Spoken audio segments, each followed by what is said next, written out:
আজকে মজা নিচ্ছেন, ট্রল করছেন, করেন, এটা আপনার দিকেও আসবে ইনশাল্লাহ, দেখে নিন।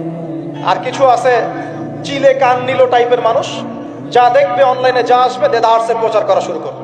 আর সবচেয়ে কষ্ট পেয়েছি আমি এখানে যে কিছু আলেম ওলামাও এর পক্ষে সাফাই গাওয়া শুরু করেছে। এর পিছনে কি উদ্দেশ্য?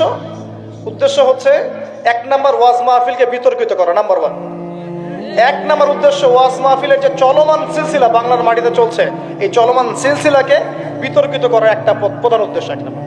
দুই নাম্বার, ওয়াজ মাহফিলে যেসব বক্তাদের মাহফিলে বেশি মানুষ আসে, এই বক্তাদেরকে জাতির সামনে এই বিতর্কিত করে উপস্থাপন করা। দুই নাম্বার। তিন নাম্বার, আপনি যদি একজন বক্তা বা আলেমকে বিতর্কিত করতে চান, দুইটা ইস্যু লাগবে আপনার। এক, নারী কেলেঙ্কারি, দুই, অর্থের কেলেঙ্কারি। মারও খেলাম আমরা, জুলুমের শিকার হলাম আমরা, আর উল্টা আমাদেরকে টাকার মতো ছোট্ট একটা বিষয়কে কেন্দ্র করে আমাদেরকে জাতির সামনে অপমানিত করা হচ্ছে। কত টাকা নেবেন? টাকার জন্য যদি আমরা মাহফিল করতাম, আজকে আমার আজকে 10তলা বাড়ি থাকতো। একদিনে চাইলে আমি 10টা মাহফিল করতে পারতাম। টাকার জন্য যদি আমরা কাজ করতাম, দিনের কাজ, তাহলে আমার নামে শত শত বিঘা জমি থাকতো। আমি আল্লাহর বান্দা, আল্লাহর জমিনে বেঁচে আছি কারাগারের জীবনে, আমার 100 কোনো জমি নাই পৃথিবীতে, 100 কোনো। আল্লাহর কসম করে বলতেছি, আমার দুইটা পরিবার ভাড়া থাকি আমরা, প্রত্যেক মাসে ভাড়ার টাকা গুনতে হয় আমাদেরকে।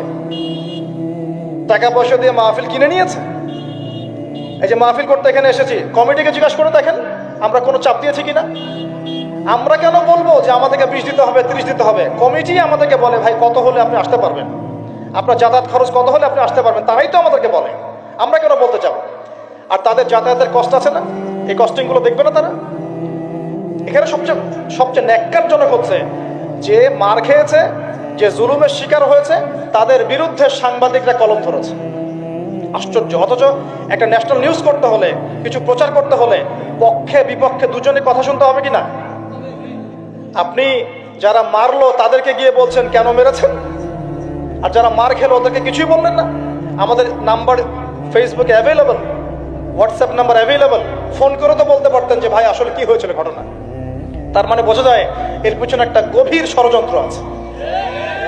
ষড়যন্ত্র এক নাম্বার, আলেম ওলামাদের অবস্থা কিন্তু দেশে ভালো নয়। ষড়যন্ত্র এক নাম্বার হচ্ছে হকপন্থী আলেম ওলামাদেরকে সমাজ থেকে মাইনাস করে দেওয়া, একটা উদ্দেশ্য এক। দুই নাম্বার, ওয়াজ মাহফিলকে বিতর্কিত করা, একটা উদ্দেশ্য। তিন নাম্বার, যেসব বক্তাদের ওয়াজ মাহফিলে বেশি মানুষ আসছে, জনগণ শুনছে, আমল করছে, ইসলামের একটা ফ্লো সৃষ্টি হচ্ছে, এই মানুষদেরকে সমাজে বিতর্কিত করে দেওয়া। এবং এই কাজগুলোর মধ্য দিয়ে কারা তাদের এজেন্ডা বাস্তবায়ন করছে আপনারা খুব ভালো করে খেয়াল করে নেবেন। আর কিছু আছে চিলে কান নিল টাইপের মানুষ, যা দেখবে অনলাইনে যা আসবে দেদারসের প্রচার করা শুরু করবে। তুমি যে মিডিয়া, তুমি যে ফেসবুকে ইউটিউবিং করছো, ফেসবুকিং করছো, কখনো কি আমাকে জিজ্ঞেস করেছিল, আমাদেরকে জিজ্ঞেস করেছিল ভাই কি হয়েছে আপনাদের সাথে? তুমি এক পক্ষের কথা শুনে গালিগালাজ করছো, চরিত্র নিয়ে কথা বলছো, টাকার কেলেঙ্কারি দিচ্ছ। তোমাদের জন্য দুইটা নসিহত করে শেষ করবো, জাস্ট দুইটা। এক, নবী সাল্লাল্লাহু আলাইহি ওয়াসাল্লাম বলেছেন, কাফা বিল মারই কাযিবান ওয়া হুয়া ইয়াকুলু কুল্লামা সামিআ। কোন ব্যক্তির মিথ্যাবাদী হওয়ার জন্য এতটুকুই যথেষ্ট যে সে যা শুনবে যাচাই বাছাই না করেই তা প্রচার করা শুরু করবে। এক। দুই নাম্বার, রাসূল সাল্লাল্লাহু আলাইহি ওয়াসাল্লামকে আল্লাহ পাক বলেছেন, ইয়া আইয়ুহাল্লাযীনা আমানু, হে মুমিনগণ, আপনারা খুব ভালো করে শোনেন, ইন জাআকুম ফাসিকুম বিনাবাইন ফাতাবায়ানু। কোন ফাসিক, পাপাচারী কোন ফাসিক যদি কোনো সংবাদ নিয়ে আসে, সেটা বিশ্বাস করার আগে অবশ্যই যাচাই বাছাই করে নিন। নাহলে আন তুসিবু কওমান বিজাহালা ওয়া তুসবিহু আলা মা ফাআলতুম নাদিমিন। নাহলে তোমরা অজ্ঞতাবশত এমন পদক্ষেপ নিয়ে ফেলবে যার ফলশ্রুতিতে তোমাদেরকে অনুতপ্ত হতে হবে। আর সবচেয়ে কষ্ট পেয়েছি আমি এখানে যে কিছু আলেম ওলামাও এর পক্ষে সাফাই গাওয়া শুরু করেছে। আমি এই জায়গায় কষ্ট পেয়েছি। শোনেন, আজকে মজা নিচ্ছেন, ট্রল করছেন, করেন, এটা আপনার দিকেও আসবে ইনশাল্লাহ, দেখে নিন। কারণ এটা শুধু আমাকে উদ্দেশ্য করা নয়, এর উদ্দেশ্য হচ্ছে পুরো ওয়াজ মাহফিল এবং আলেম ওলামা এবং পুরো কমিউনিটিকে বিতর্কিত করা। আপনার উচিত ছিল নিজের ভাইয়ের পাশে এসে দাঁড়ানো, আপনি উল্টা মজা নিয়েছেন।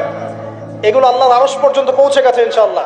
আল্লাহ পাক অচিরেই এর ফলাফল নাজিল করবে ইনশাআল্লাহ। আমি তো কিছু করতে পারবো না, মামলা দিয়েছি, মামলার কি হবে আল্লাহ ভালো জানেন। উল্টা তাদের পক্ষেই মানুষ কাজ করছে। আমি শুধু এতটুকু বলছি, আল্লাহর কাছে হাত তুলে দোয়া করছে, আল্লাহুম্মা ইন্না নাজআলুকা ফি নুহুরিহিম ওয়া নাউযু বিকা মিন শুরুরিহিম। আল্লাহুম্মা আকফিনিহিম বিমা শি'তা আল্লাহুম্মা মুনজিলাল কিতাব ওয়া সারিআল হিসাব ইহজিমিল আহজাব আল্লাহুম্মা ইহজিমহুম ওয়া জালজিলহুম। এই দোয়ার অর্থ যারা বুঝবেন জেনে নিয়েন যে আমি কি দোয়াটা করেছি। আমি আল্লাহর কাছে দোয়া করছি আল্লাহ পাক সত্যের পক্ষে থাকেন, মিথ্যার বিপক্ষে থাকেন। এখানে ইসলামের বদনাম হয়েছে, আলেমের বদনাম হয়েছে, এবং আল্লাহর দ্বীনের দায়ীদের গায়ে আঘাত এসেছে, ইউটিউবারদেরকে আঘাত করা হয়েছে, এবং মিথ্যা প্রপাগান্ডা চালিয়ে চরিত্র হনন করা হয়েছে। আল্লাহর কাছে দোয়া করছে আল্লাহ পাক যেন একাই এই জালেমদের বিরুদ্ধে আমাদের পক্ষে যথেষ্ট হয়ে যান ইনশাআল্লাহ। আমরা দোয়া করছি আল্লাহ পাক যেন এদের এবং আমাদের মাঝখানে ফয়সালাকারী হিসেবে আল্লাহ পাকই যথেষ্ট থাকেন ইনশাআল্লাহ। আল্লাহুম্মা মুনজিলাল কিতাব, আল্লাহ পাক কিতাব নাজিলকারী, সারিআল হিসাব, দ্রুত হিসাব গ্রহণকারী, ইহজিমিল আহজাব, এই জালেমদের এই দলটাকে আল্লাহ পাক ভেঙে দিবেন ইনশাআল্লাহ। আল্লাহুম্মা জালজিলহুম আল্লাহুম্মা ইহজিমহুম ওয়া জালজিলহুম, আল্লাহ পাক এদেরকে বিধ্বস্ত করবেন, এদের পাগুলোকে ভূমিকম্পের মতো কাঁপিয়ে দিবেন ইনশাআল্লাহ তাআলা। নবী সাল্লাল্লাহু আলাইহি ওয়াসাল্লাম, লাস্ট কথা, নবী সাল্লাল্লাহু আলাইহি ওয়াসাল্লামের উপর অত্যাচার আসলে তিনি দুই রকম সুন্নত দেখিয়েছেন। এক, তিনি মাফ করে দিয়েছেন, যদি ওরা ক্ষমা চাইতো আমি মাফ করে দিতাম, যদি ক্ষমা চাইতো আল্লাহর কসম মাফ করে দিতাম। ক্ষমা না আছে, উল্টা তারা মিথ্যা প্রপাগান্ডা চালিয়েছে, এর কোনো মাফ নাই ইনশাআল্লাহ। আল্লাহ রাসূল একটা সুন্নাত, তিনি বদদোয়া করেছেন, হাত তুলে তুলে বদদোয়া করেছেন, আল্লাহ অমুককে দেখে নিও, তমুককে দেখে নিও, তমুককে দেখে নিও। আজকে আমি মাজলুম, আমরা মাজলুম, শুধু সেই বদদোয়া আল্লাহর কাছে করছি। অচিরেই দেখে নেবেন তাদের কি পরিণত হয় ইনশাআল্লাহ। আমরা কিচ্ছু করবো না, কিচ্ছু বলবো না, আল্লাহর পক্ষ থেকে কি ফয়সালা হয় খালি দেখে নিন ইনশাআল্লাহ।